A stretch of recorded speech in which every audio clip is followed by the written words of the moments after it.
Bismillahirrahmanirrahim. Alhamdulillahi rabbil alamin. Wassalatu wassalamu ala Rasulillah wa ala alihi wa sahbihi wa man tabi'ahum bi ihsanin ila yaumid din wa ba'd.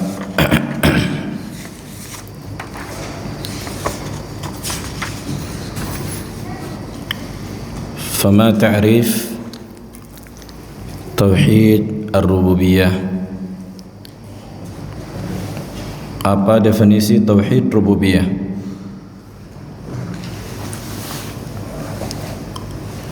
Apa definisi tauhid rububiyah? Abu Rashid.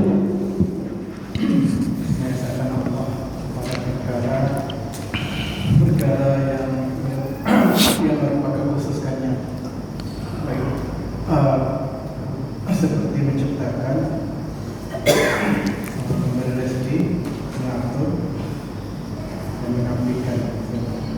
Naam, ahsant. Tauhid rububiyah secara syariat ifradullah bima yakhtassu bihi min af'alihi kal khalqi wal mulki wat tadbiri wa nafyuhu an kulli ma siwah. Mengesahkan Allah pada perkara yang menjadi kekhususan baginya dari perbuatannya seperti menciptakan, menghidupkan, mematikan, mengatur alam semesta dan seterusnya. Dan di antara kekhususan rububiyah Allah sudah kita sebutkan kemarin. Apa di antara kekhususan rububiyah?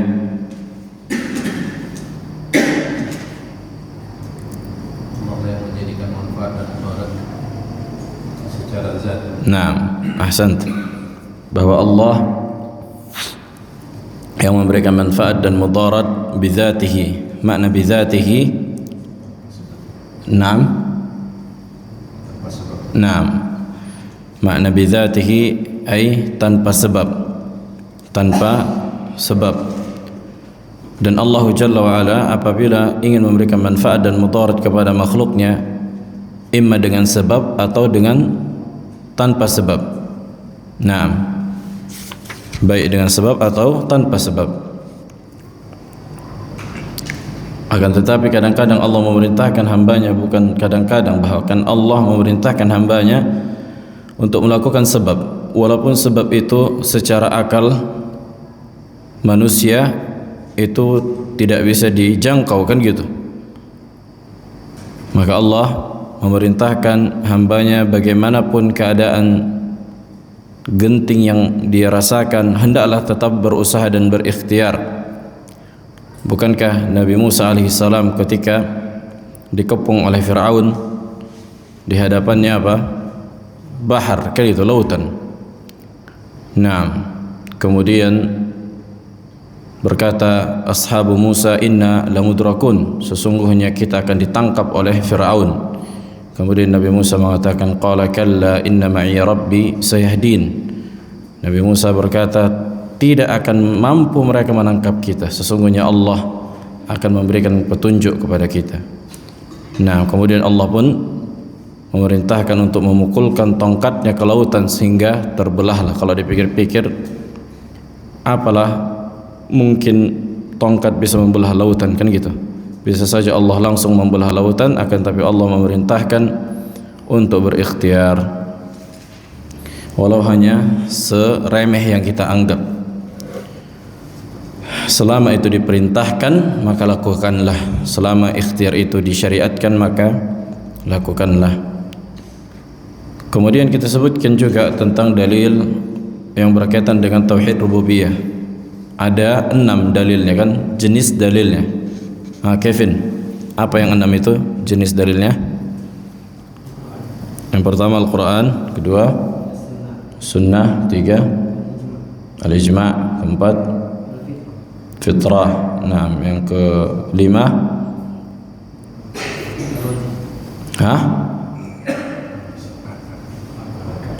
yang ke-5 Al-Aql, nah, Al-Aql As-Sarih. Kemudian yang ke-6 nah, Al-His. Apa makna Al-His? Aywa, panca indera. Kemudian kita sebutkan ayat dan hadis serta ijma'. Begitu juga dengan fitrah. Kemudian kita masuk ke al-aql. Kita masuk ke al-aql, dalil yang kelima. Qala al-muallif ghafarallahu lahu wa liwalidayhi wa lisairil muslimin. Khamisan al-aqlu, dalil yang kelima adalah al-aql. Al-aqlu as-salim min al-mu'athirat allati tufsiduhu yuqarrir wujud ar-rabb al-khaliq. Nah, berkata penulis, akal yang selamat dari faktor eksternal yang merusaknya, akal yang selamat dari faktor eksternal yang merusaknya, maka akan menetapkan adanya Allah Sang Pencipta. Wa qala wa tanawwa'at al-adillatu al-aqliyatu ala itsbati Rabb tabaraka wa ta'ala. Maka dalil dalam menetapkan Ar-Rabb, maksudnya pencipta, itu ada banyak. Wa min a'zami naw'il adillatil aqliyah wa sa'akhtasiru ala ma yali. Maka ada banyak dalil secara akal gitu. Jadi secara akal pun ada dalil yang sifatnya bermacam-macam. Nah, maka akan kita ringkas dengan beberapa perkara ini.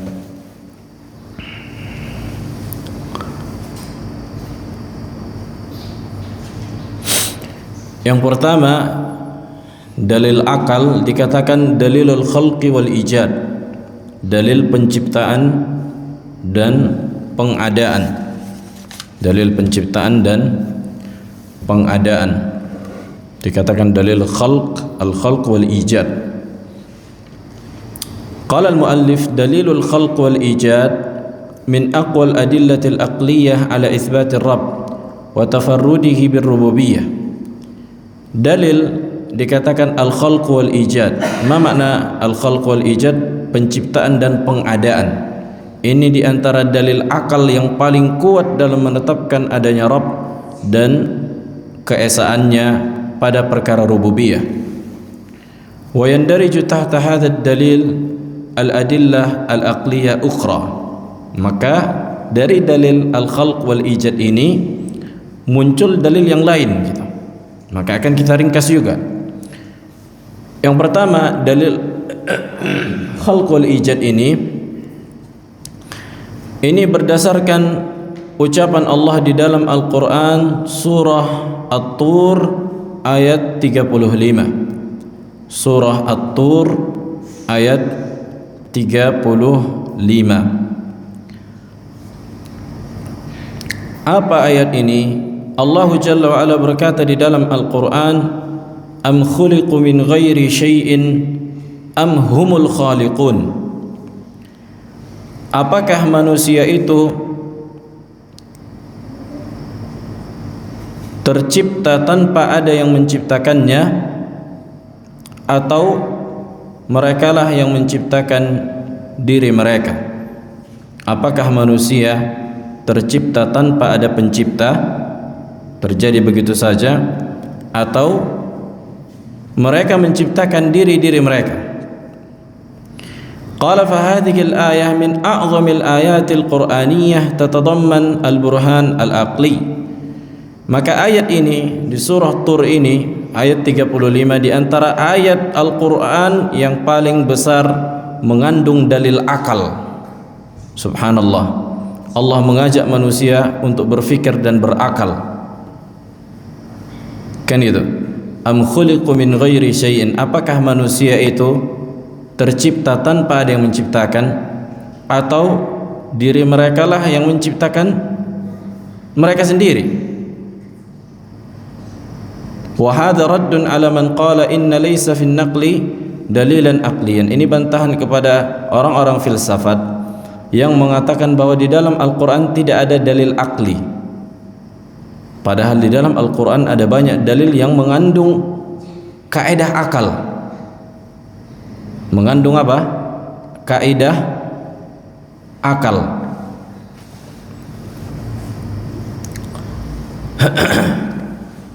Qala fa an Jubair ibn Mut'im radhiyallahu taala anhu, dari sahabat Nabi alaihi salatu wassalam Jubair bin Mut'im, Sami'tu an-nabiyya alaihi salatu wassalam yaqra' fil maghrib bit-tur. Aku mendengar Nabi sallallahu alaihi wasallam membaca di salat maghrib dengan ayat ini, surah At-Tur. Naam. Sebelum itu Jubair bin Mut'im sebelumnya adalah orang kafir. Jubair bin Mut'im sebelumnya apa? Seorang yang musyrik, orang kafir. Kemudian dia datang ke Madinah. Dia datang ke Madinah ingin meminta seorang yang ditawan oleh Nabi SAW ketika berperang. Jadi mereka apa? Satu kabilah mereka, satu suku mereka itu ditawan oleh Nabi ketika berperang, kan itu dibolehkan. Kemudian dikirimlah, atau Jubair bin Mut'im ini seorang yang menjadi apa? Seorang yang menjadi wakil mereka lah, supaya untuk mengambil lagi kawan mereka yang ditawan oleh Nabi SAW ketika perang Badar, kan gitu. Dan Nabi SAW kebiasaan beliau itu membiarkan orang-orang musyrikin di sisi masjid untuk mendengarkan kajian, mendengarkan ayat Al-Quran dibacakan gitu, supaya bisa jadi mereka dapat hidayah, kan itu. Supaya bisa jadi mereka dapat hidayah. Nah, kemudian ketika Jubair bin Mut'im di sisi masjid, dia mendengar suara Nabi SAW membaca surah At-Tur ini di salat maghrib. Nah, maka sebagaimana yang dikatakannya, qala falamma balagha hadhihi al-ayah, ketika sampai ayat ini, maksudnya Jubair bin Mut'im mengatakan ketika Nabi SAW membaca surah Tur sampai pada ayat ini, am khalaqus samawati wal ard bal la yuqinun am indahum khazainu rabbik am humul musaytirun, kan gitu. Nah, qala kana qalbi an yatir, maksudnya am khuliqu min ghairi syai'in am humul khaliqun am khalaqus samawati wal ard bal la yuqinun, ila akhir al-ayat.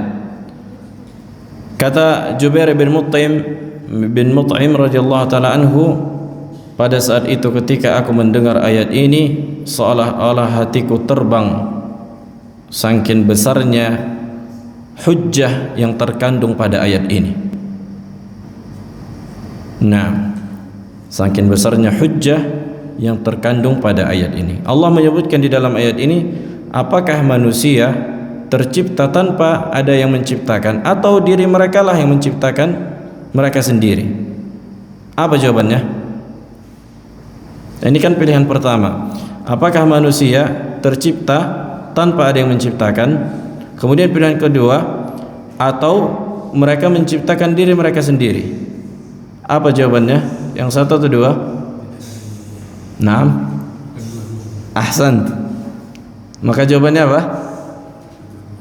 Tidak kedua-duanya. Apa itu yang tidak kedua-duanya? Kalau begitu apa yang benar? Naam. Maka jawabannya tidak disebutkan. Kenapa? Karena menunjukkan mereka memahami jawabannya, kan itu. Allah enggak menjelaskan bahwa akulah yang menciptakan kalian, enggak, tapi biarkan kalian yang berfikir. Am khuliqu min ghairi syai'in am humul khaliqun. Naam. Subhanallah. Makanya dia faham, kan gitu. Oh iya ya, manusia ini tidak tercipta tanpa ada yang menciptakan, tidak juga kita menciptakan diri kita. Berarti apa? Allah yang menciptakan kita. Allah lah yang menciptakan kita. Apa konsekuensinya ketika Allah menciptakan manusia? Wajib beribadah hanya kepadanya. Maka setelah itu dia masuk Islam. Qala Syekhul Islam Ibn Taimiyah rahimahullahu ta'ala, berkata Syekhul Islam, annal ilm bi annal muhdith la budda lahu min annal ilma bi annal muhdath la budda lahu min muhdith ilmun fitriyun daruriyun. Makanya subhanallah, dalam bahasa Arab muhdats hurufnya sama, kan gitu, tapi enggak diharakati. Bagaimana bisa membedakan antara fathah, kasrah, dhammah itu dengan siyak, dengan konteks kalimat? Nah, makanya kata para ahli bahasa Arab, apakah memahami harokat dalam bahasa Arab itu dengan memahami maknanya, atau dengan memahami maknanya lah kita bisa membuat harokatnya fathah, dhammah atau kasrah, kan gitu. Maka dua-duanya saling berkesinambungan.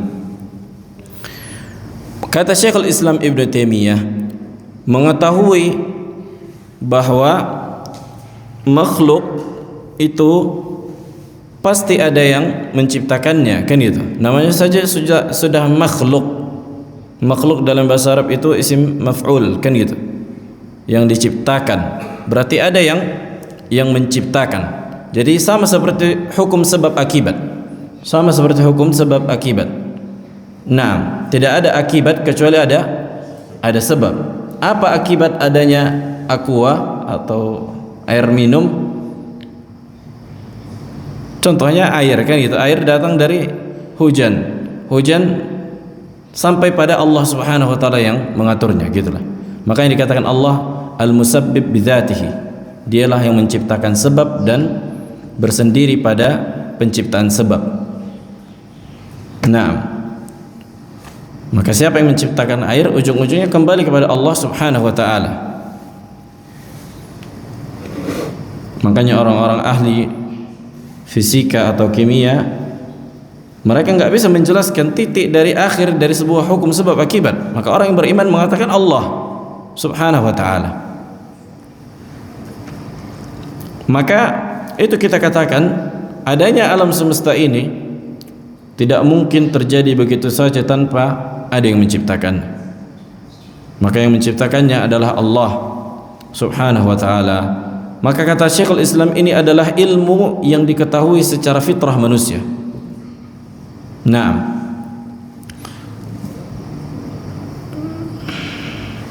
Qala wa ma'lumun bil fitrati allati fatara Allah 'alayha 'ibadahu bi sarih al-'aql anna al-haditha la yahduthu illa bi muhdithin ahdathahu wa inna huduth al-hadith bila muhdithin ahdathahu ma'lumun al-butlanu بضرورة العقل وهذا أمر مركوز في بني آدم.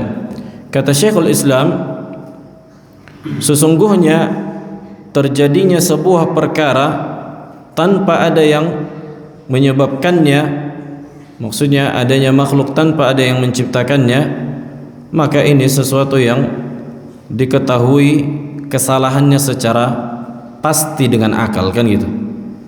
Nah, dan ini sesuatu yang perasaan atau ilmu yang Allah ciptakan pada anak Adam. Makanya orang-orang ateis pun menetapkan, atau kebanyakan mereka menetapkan adanya pencipta. Mereka nggak bisa jelaskan soalnya bahwa alam semesta ini pasti ada yang mengaturnya dan menciptakannya. Wa qala rahimahullahu ta'ala, berkata Syekhul Islam juga, fa inna hadha taqsim hasir yaqul أخلق من غير خالق خلقهم فهذا ممتنع في بداية العقول أم هم خلقوا أنفسهم فهذا أشد امتناعا فعلم أن لهم خالقا خلقهم وهو سبحانه. Kata Syekhul Islam tentang ayat di atas yang kita bacakan, apa tadi ayatnya? Am khuliqu min ghairi syai'in am humul khaliqun. Pilihan yang pertama, kata beliau, bahwa manusia tercipta tanpa ada yang menciptakan, ini sebuah kontradiksi dan tidak diterima akal.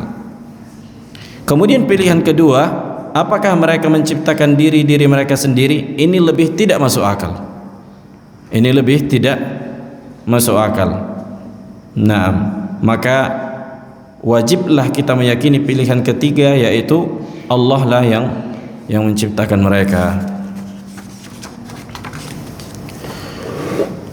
قال المؤلف ولذلك نستفيد من الآية وكلام العلماء أن الوجود نوعان إما واجب الوجود أو ممكن الوجود. Di sini ada faedah berkaitan dengan ilmu mantiq.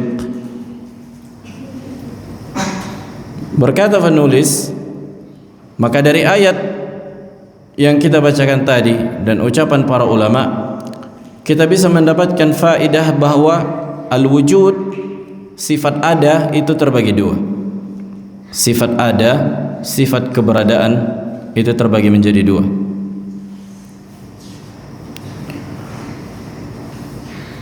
Jenis yang pertama dikatakan wajib al-wujud. Wajib al-wujud.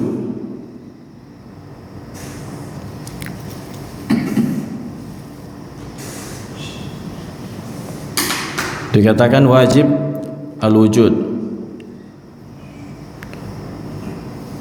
Kemudian jenis yang kedua dikatakan mungkin al-wujud. Jenis yang kedua dikatakan mungkin al-wujud.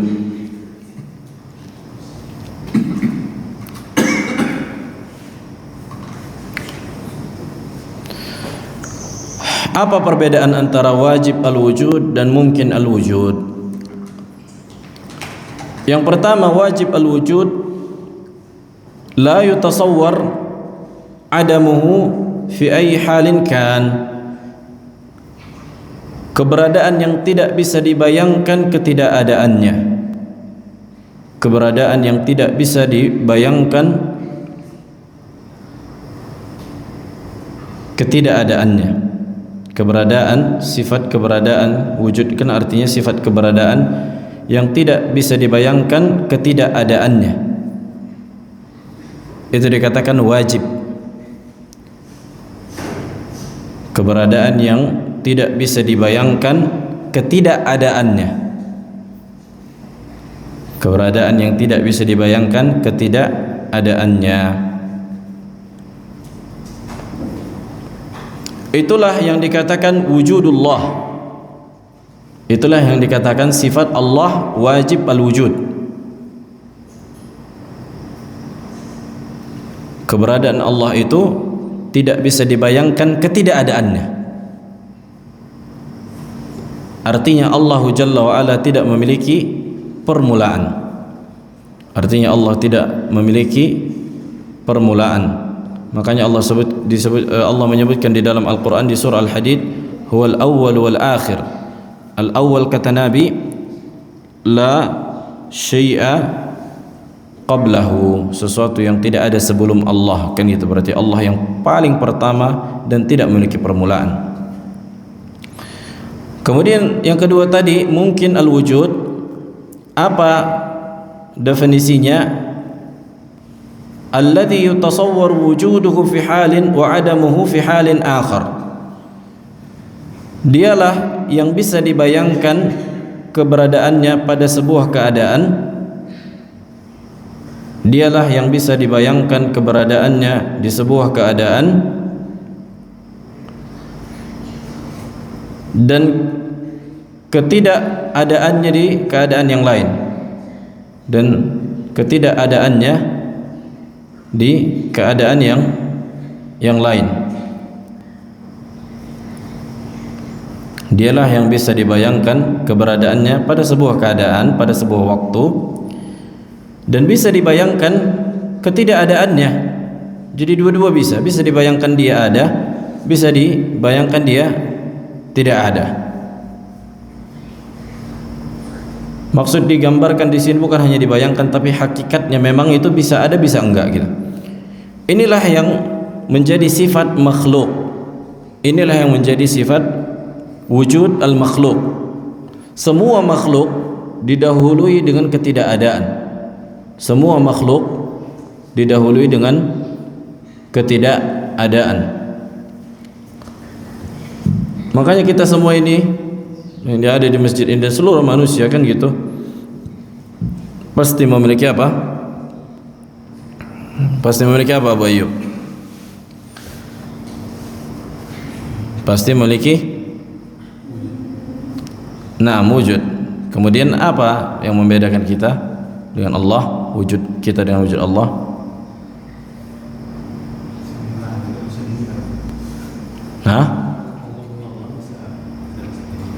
Ayo, Allah tidak bisa dibayangkan ketidakadaannya, sementara kita bisa dibayangkan ketidakadaannya, dan memang itulah hakikat kita. Contohnya Abu Ayyub tahun berapa lahir? 77. Tahun 70 di mana Abu Ayyub? Kan itu. maka nggak ada kan. Maka seluruh makhluk memiliki waktu di mana dia nggak ada. Kemudian terciptalah dia, Allah menciptakannya sampai pada titik apa? Adam alaihissalam, kan gitu. Adam ada momen di mana sebelumnya apa? Nggak ada. Nah, begitulah seluruh makhluk. Itulah seluruh makhluk. Jelas. Makanya subhanallah kata para ulama, ini kan alam semesta ini Allah ciptakan, kan gitu. Jutaan tahun kita nggak tahu sebelum apa? Sebelum para nabi, sebelum para rasul. Kalau kita tarik ke belakang sampai di mana Allah belum menciptakan apa? Langit dan bumi. Nah, akan tetapi apakah Allah berhenti, ada fase di mana Allah berhenti menciptakan? So, kalau ditarik sebelum menciptakan langit dan bumi, apakah ada fase di mana Allah belum menciptakan? Maka yang benar wallahu alam, tidak ada fase di mana Allah tidak menciptakan. Tapi apa yang Allah ciptakan Allahu alam. Makanya mungkin bisa jadi ada manusia atau makhluk sebelum langit dan bumi yang lain di galaksi mana, di Allahu alam. Cuma nggak bisa kita pastikan karena nggak ada dalilnya. Kan gitu. Inilah yang dikatakan masalah tasalsul al-hawadits. Dikatakan masalah tasalsul al-hawadits, artinya berputarnya alam semesta ini ditarik ke belakang. Nah, makanya para ulama khilaf, apa makhluk yang pertama kali Allah ciptakan? Apa makhluk yang pertama kali Allah ciptakan? Sebagian ulama mengatakan al-qalam, pena. Sebagian disebutkan dalam hadis, inna awwala ma khalaqallahu al-qalam. Akan tetapi hadis ini yang benar tidak menunjukkan bahwa penalah yang pertama kali dari seluruh makhluk yang Allah ciptakan. Karena dalam hadis itu menunjukkan bahwa pada saat itu Allah pertama kali menciptakan pena, kemudian mengatakan kepada pena, uktub, kan itu, tulislah apa yang famadha aktub, kata pena, apa yang aku tulis ya Allah?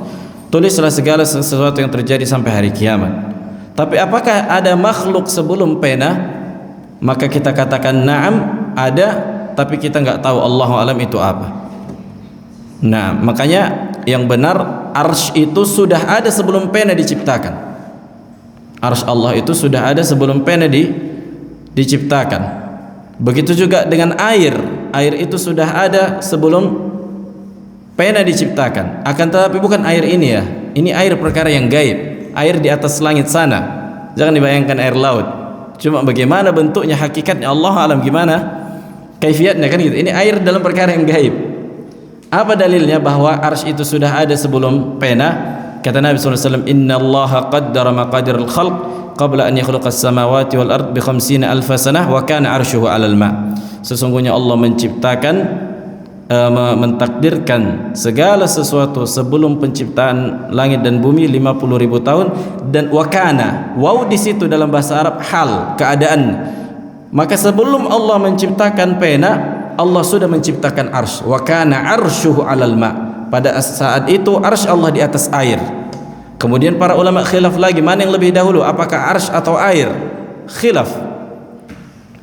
Nah, begitu juga Ibnu Qayyim rahimahullah menyebutkan di dunia bahwa arsy itu lebih dahulu Allah ciptakan dari apa? Dari qalam, dari pena. Nah, kata Ibnu Qayyim, wan nasu mukhtalifuna fil qalam alladhi kutiba al-qada'u bihi min ad-dayyani hal kana qabla al-arsy aw huwa ba'dahu qawlani 'inda Abil Ala al-Hamadani wal haqqu anna al-arsy qablu li'annahu qabla al-kitabati kana dha arkani wa kitabatu al-qalam alladhi ta'aqqabat ijaduhu min ghairi faslin zamani.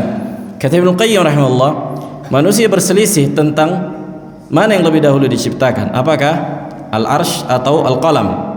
Kan itu ada dua pendapat di kalangan ahli ilmu, ada yang mengatakan arsy, ada yang mengatakan qalam. Maka yang hak kata beliau adalah arsy, karena arsy itu sudah ada sebelum diciptakannya pena. Nah, akan tetapi perselisihan ini tidak dikatakan membuahkan hasil yang memberikan faedah. Maksudnya ini perkara yang fudulul ilm, di antara ziyadatul ilm, kan gitu. Nah, akan tetapi para ulama membahasnya, kan gitu. Makanya kita bahas. Baik. Kemudian inilah yang membedakan wujud manusia dan wujud Allah. Wujud Allah dikatakan apa? Wajib al-wujud. Nah, apa wajib al-wujud?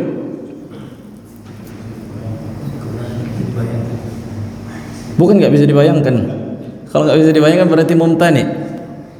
Bisa dibayangkan ketidakadaan. Tidak bisa dibayangkan ketidakadaannya. Jangan lupa ketidakadaannya.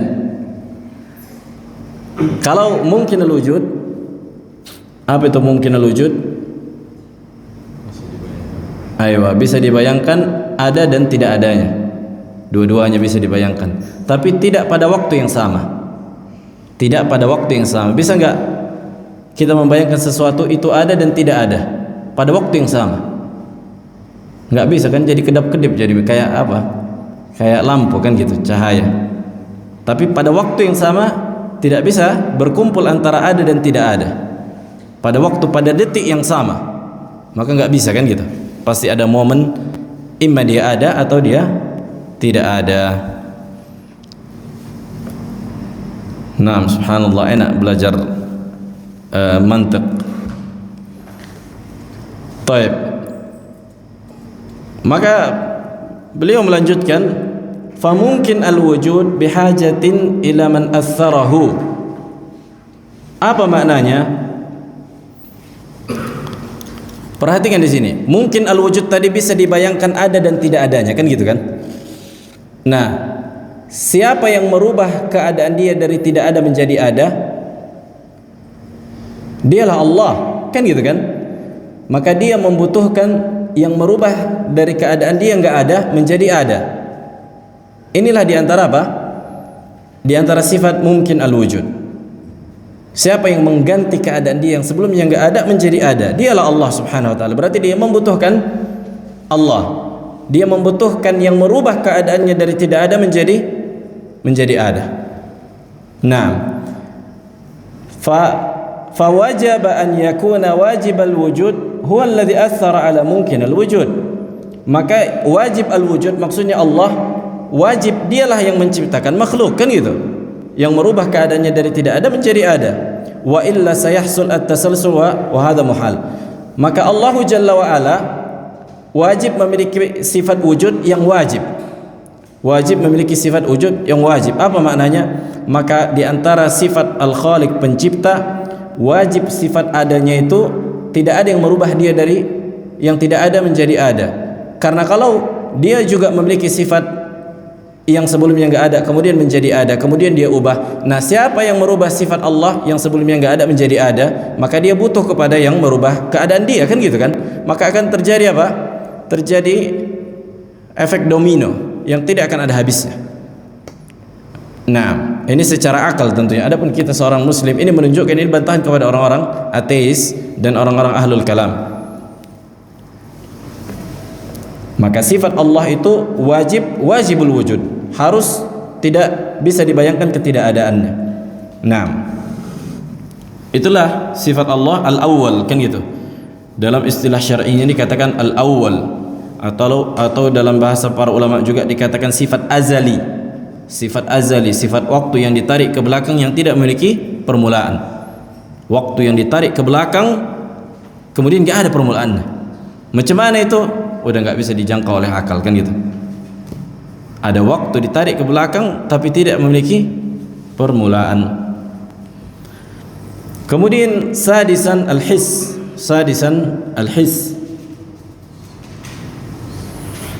Al-alam mashhudun bil his min itqanihi. Yang keenam his. Apa makna his? Nah, panca indera. Berkata penulis, alam semesta ini menjadi saksi atau bisa disaksikan dengan panca indera yang menunjukkan kesempurnaannya.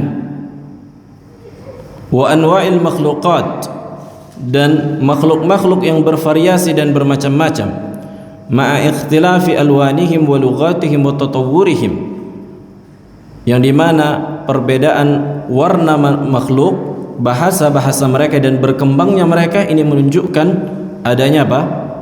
Pencipta.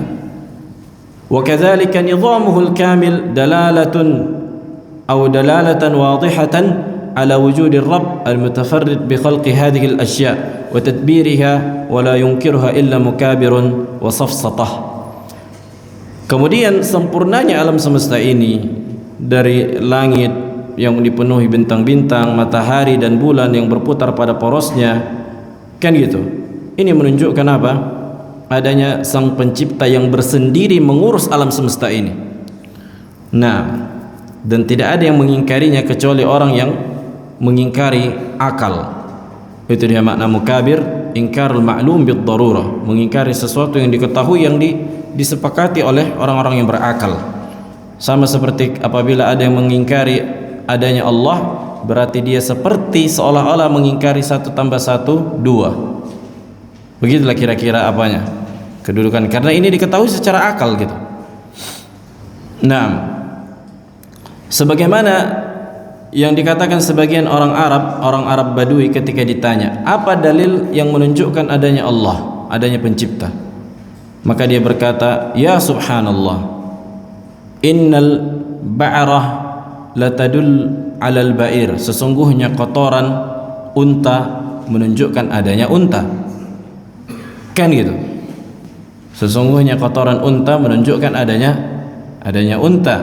Wa inna atharal aqdam latadul alal masir, dan sesungguhnya bekas pijakan kaki menunjukkan ada yang berjalan di atasnya. Fasama'u dzatu abraj, dan langit-langit itu yakni memiliki ketinggian. Wa ardu dzatu fijaj, begitu juga dengan bumi memiliki hamparan. Wa bihar dzatu amwaj, dan lautan memiliki ombak. Ala yadullu dzalika ala wujudil latifil khabir, bukankah itu sudah cukup untuk menunjukkan adanya yang maha halus lagi maha mengetahui, artinya Allah subhanahu wa ta'ala. Begitu juga wa kadzalika law anna as-sabiyya duriba darbatan, sekiranya anak kecil yang belum diajarkan gitu, kemudian dia dipukul, tamam, faqala man darabani, dia akan berkata, siapa yang memukulku? Maksudnya dipukul dari belakang, kan itu. Kemudian apa? Berondok kita. Kemudian dia akan berkata, siapa yang memukulku? Faqila ma darabaka ahadun, kalau dikatakan kepadanya, tidak ada seorang pun yang memukulmu. Tamam? Lam yusaddiq aqluhu anna darbata hadathat min ghairi fa'il, maka akal anak kecil ini tidak akan membenarkan bahwa pukulan yang terjadi itu tanpa pelaku. Kan itu. Nggak mungkin anak kecil ketika dipukul, kemudian ketika dia bertanya siapa yang memukul, kita katakan nggak ada seorang pun yang memukulmu. Nah, ini menunjukkan bahwa ada hukum sebab akibat. Ada hukum sebab akibat. Karena pukulan tadi nggak mungkin nggak ada yang memukul. Begitu juga alam semesta ini nggak mungkin terjadi begitu saja. Nah, berarti pasti ada yang menciptakannya, kan gitu. Akan tetapi manusia sering lupa gitu, sering ghaflah, lalai. Kita lupa dengan pencipta. Bukan kita nggak beriman, kita lalai gitu. Ini dikatakan ghaflah. Nah, kemudian wa aidan annana nusyahid hidayat Allah. Ini diantara bentuk dalil akli bahwa Allah memberikan apa? Petunjuk kepada seluruh makhluk ila ma fihi salahuhu wa baqa'uhu. Subhanallah, Allah memberikan hidayah kepada seluruh makhluk supaya bisa bertahan hidup. Kama qala ta'ala, qala rabbuna alladhi a'ta kulla syai'in khalqahu thumma hada. Dialah Allah yang memberikan segala sesuatu, kan itu, pada makhluknya dan memberikannya petunjuk dan hidayah.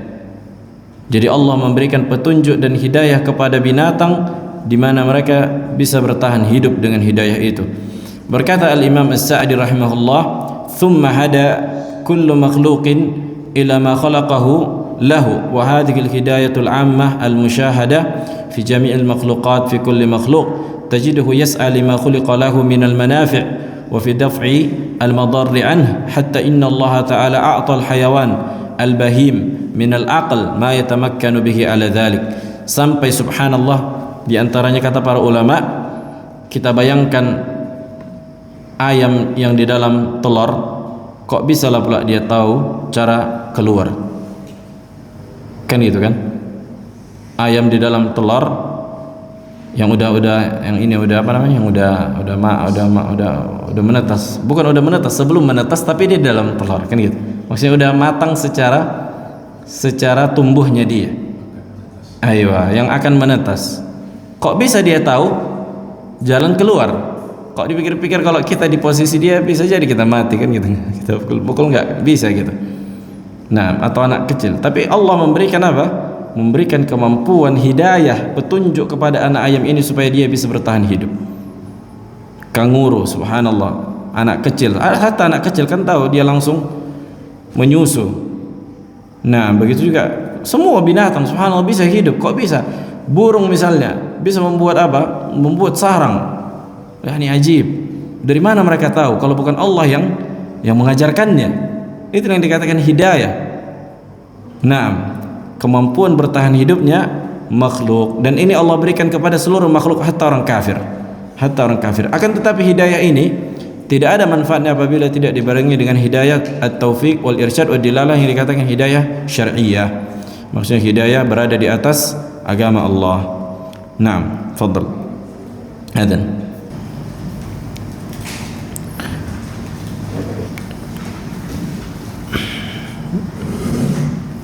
Naam.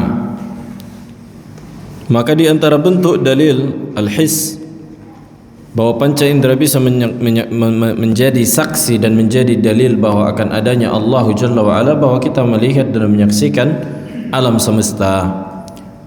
Maka dari al-his, dari panca indera itulah lahirnya hukum sebab akibat. Lahirnya hukum sebab akibat sampai anak kecil yang dipukul pasti mengatakan adanya pelaku dari pukulan itu. Dan dia merasakannya kan gitu, dia merasakan pukulan. Nah, karena kalau kita katakan gak ada yang memukulmu, berarti dia mengingkari apa yang dia rasakan. Dia mengingkari apa yang dia rasakan, dan ini tertolak secara akal. Begitu juga kita tadi menyebutkan hidayah itu al-khalq, bahwa makhluk itu diberikan hidayah oleh Allah. Maka enggak mungkin binatang yang faham cara bertahan hidup, kalau orang-orang ateis mengatakan dia hidup dengan instingnya, kan gitu, nalurinya bertahan hidup. Tapi siapa yang mengajarkan itu semua? Mungkinkah dia tahu begitu saja tanpa mengajarinya? Maka tentu kita mengatakan Allah lah yang memberikan ilmu itu semua kepada mereka. Begitu juga kita bisa menyaksikan diijabahnya doa. Nah, ini juga di antara dalil al-his bahwa Allah Subhanahu wa taala mengijabah doa.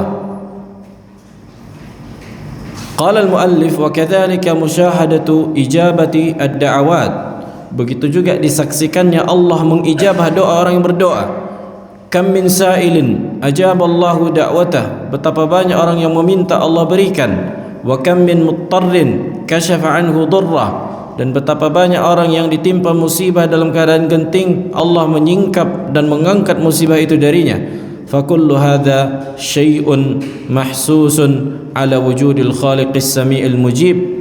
Ini menunjukkan adanya Allah yang menciptakan, yang mendengar dan mengijabah doa, sebagaimana yang dikatakan As-Sa'di rahimahullah, wa min barahin rububiyyatihi wa wahdaniyatihi ijabatuhu lid-da'awat fi kulli al-awqat. Dan di antara tanda-tanda akan adanya Rabb dan keesaannya ketika seseorang menyaksikan diijabahnya doa-doa di setiap waktu. Fala yuhsi al-khalq ma yu'tihi as-sa'ilin. Maka makhluk tidak bisa menghitung apa yang Allah berikan dari orang-orang yang memintanya. Wa ma yujibu bihi ad'iyat ad-da'in. Begitu juga Allah mengijabah permintaan orang yang meminta. Min barrin wa fajirin, bahkan Allah memberikan mengijabah doa yang orang yang baik dan orang yang fajir. Wa muslimin wa kafir, begitu juga muslim dan kafir. Tahsul lil ibadi al matalibu al kathiratu, yang dimana seorang hamba bisa mendapatkan apa yang ia minta dari perkara yang banyak. Wala ya'rifuna laka syai'an minal asbab siwa du'a. Bahkan seseorang tidak mengetahui sebab datangnya kenikmatan kecuali disebabkan dia meminta kepada Allah Subhanahu wa taala. Wa tama' fi fadlillahi war raja' li rahmatih, dan rasa tamak akan karunia Allah dan berharap rahmatnya. Hadza burhanun musyahadun fi kulli al-awqat la yunkiruhu illa mubahid jahid. Dan ini adalah dalil yang sangat besar yang bisa disaksikan oleh panca indera manusia di setiap waktu, yang tidak ada mengingkarinya kecuali orang-orang yang mendebat dan mengingkari kebenaran, kan gitu. Mubahid, yakni yang udah nggak bisa melawan lagi, itu dikatakan bahad. Fabuhital ladzi kafar, maksudnya udah kekunci, udah kena ska gitu lah kira-kira. Nah,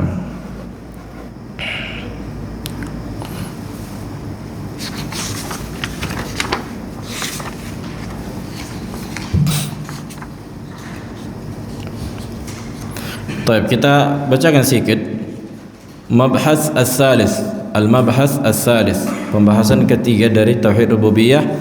Samaratul iman bi tauhid rububiyah, buah keimanan dari mengaplikasikan tauhid rububiyah, atau buah dari keimanan dalam mengaplikasikan tauhid rububiyah. Yang pertama, sa'adatul insan fi hadhihi dunya wal akhirah, kebahagiaan seorang hamba di dunia dan di akhirat. Qala fa idza 'alima al-insan anna Allah huwa wahdahu alladhi yakhluqu wa yarzuq wa yuhyi wa yumiit wa yu'ti wa yamna' wa yanfa' wa yadur wa anna al-mulk bi yadihi subhanahu, fa hal sayakhaf ghaira Allah. Yang pertama, kebahagiaan seseorang di dunia dan di akhirat, kan gitu. Artinya ketika seorang hamba mengetahui bahwa Allah lah yang menciptakan, yang memberikan rezeki, yang menghidupkan, mematikan, memberi dan menahan, memberikan manfaat dan mudarat, bahwa segala sesuatu di tangannya, kan gitu. Apakah dia akan takut kepada selain Allah? Nah, apakah kita akan takut tentang masalah rezeki misalnya? Karena itu tadi, karena subhanallah kita kadang memang hati kita masih tertaut pada hukum sebab akibat. Hati kita masih kuat kaitannya, ta'alluqnya, ketergantungan hati kita kepada hukum sebab akibat. Kita boleh mengambil sebab, tapi jangan sampai bergantung, kan gitu. Aku enggak begini, Allah enggak apalah, makan nanti, enggak. Allah akan memberikan, maka lakukan sebab. Apa yang bisa kita lakukan, optimalkan, maka sisanya serahkan kepada Allah. Makanya itu kan kenapa kita takut pada sesuatu, masih kuat hati kita itu bergantung pada hukum sebab akibat. Makanya orang masih takut pada perkara-perkara yang menimpanya. Nah, walaupun memang ada, kan gitu kaitannya, makanya kita takutkan. Ada kaitannya, makanya kita takutkan, tapi jangan sampai berlebihan. Jangan sampai berlebihan, karena ini bisa mengurangi, bahkan bisa menghilangkan tauhid kepada Allah Subhanahu wa taala. Makanya barang siapa yang bergantung pada sebab, maka dia bisa kufur. Nah, qala fa idza ta'allaqa billahi qalbul insan, apabila hati seorang hamba bergantung kepada Allah, wala yakhafu illa Allah, maka enggak akan ada yang dia takutkan kecuali Allah. Wa anna biyadihi kulli syai', wa anna biyadihi kulla syai'in, itu juga menunjukkan, meyakinkan dia bahwa di tangan Allah lah segala sesuatu. Fa saya'budullaha wahdah, dia pun akan lahir peribadatan kepada apa? Melahirkan peribadatan hanya kepada Allah. Wa sayuhibbuhu, dan dia akan mencintai Allah. Wa la yarju illa iyyah, dan dia pun tidak akan mengharapkan siapapun kecuali Allah. Wa hadza ghayatut tauhid, ini adalah tujuan dan puncak dari tauhid. Wa idza 'alima al-insan haqiqata rububiyyatillahi wa 'alima bimuqtadaha fasayahsul minhu tawakkul billahi wahda, apabila seseorang meyakini bahwa Allah lah yang menghidupkan, mematikan, memberikan manfaat dan mudarat, dan di tangannya lah segala sesuatu yang menjadi sebab mendapatkan sesuatu, maka dia akan bertawakal kepada Allah. Bukan berarti kita meninggalkan hukum sebab akibat, kan gitu, kita lakukan, akan tetapi jangan sampai kita bergantung pada hukum sebab akibat ini. Waridha biqada'ihi subhanahu, dan meridai atas apa yang Allah takdirkan. Wa kathratu du'aillah, dan juga melahirkan perbuatan yang memperbanyak doa, kan gitu, melahirkan memperbanyaknya doa kepada Allah. Wal inkisar baina yadayhi subhanahu, dan merasa hancur di hadapan Allah dan merasa lemah di hadapan Allah. Subhanahu wa ta'ala. Makanya subhanallah, di antara bentuk ikhtiar seorang hamba adalah doa. Di antara bentuk ikhtiar seorang hamba adalah ad-doa, adalah berdoa kepada Allah. Karena dengan doa itu Allah akan bukakan hukum sebab akibat yang lain gitu. Dengan doa datang hukum sebab akibat yang lain. Nah, fi soal, ada pertanyaan. Makanya memang secara teori kita bisa atau gampang mempelajarikan gitu, tapi mengamalkannya, mempraktekannya dalam kehidupan ini yang susah. Kalau orang yang belajar saja masih susah mempraktekkan, apalagi orang yang sama sekali tak belajar, apa yang mau dipraktekkan? Nah, fadl in kan fi soal. Nah, apakah penyebutan Rabb ini bisa disebutkan kepada manusia? Nah, ahsan. Apakah kalimat Rabb dalam bahasa Arab boleh disandarkan, diidhafahkan kepada makhluk atau kepada manusia lebih khususnya?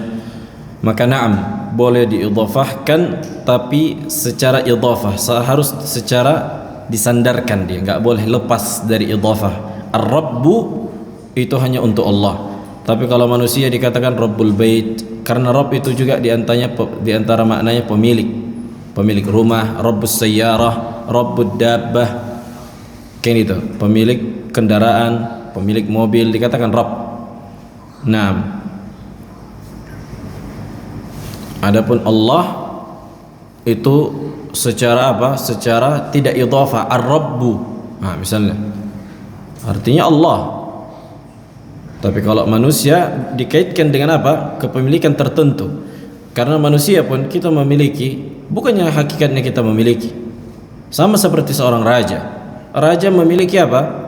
Memiliki misalnya Malik Salman, Raja Salman misalnya di Saudi. Oke lah dia menguasai Saudi, tapi apakah dia menguasai setiap individu? Kan gitu. Harta orang apakah dia yang menguasai? Enggak juga. Maka terbatas. Berbeda dengan Allah. Makanya kita juga punya apa? Punya harta, enggak bisa kita olah semau kita, harus sesuai dengan hukum Allah, kan gitu. Nah, jelas. Jangankan harta kita, fisik kita saja bukan punya kita gitu.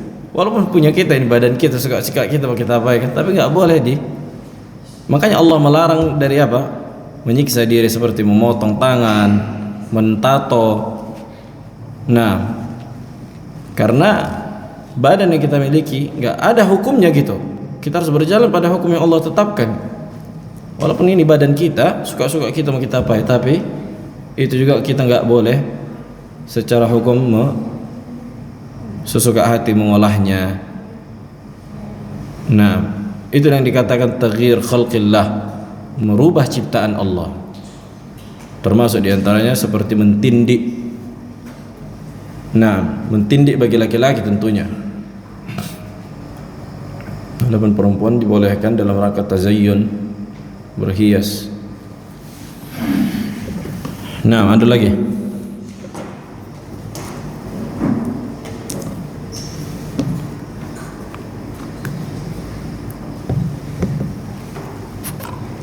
Ada lagi yang masih kurang jelas?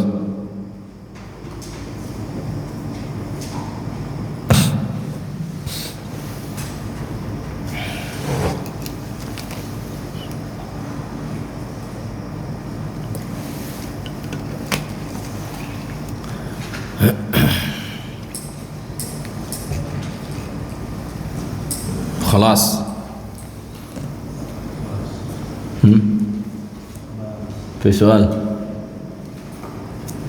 Nah, Bang Agus. Enggak. Alhamdulillah.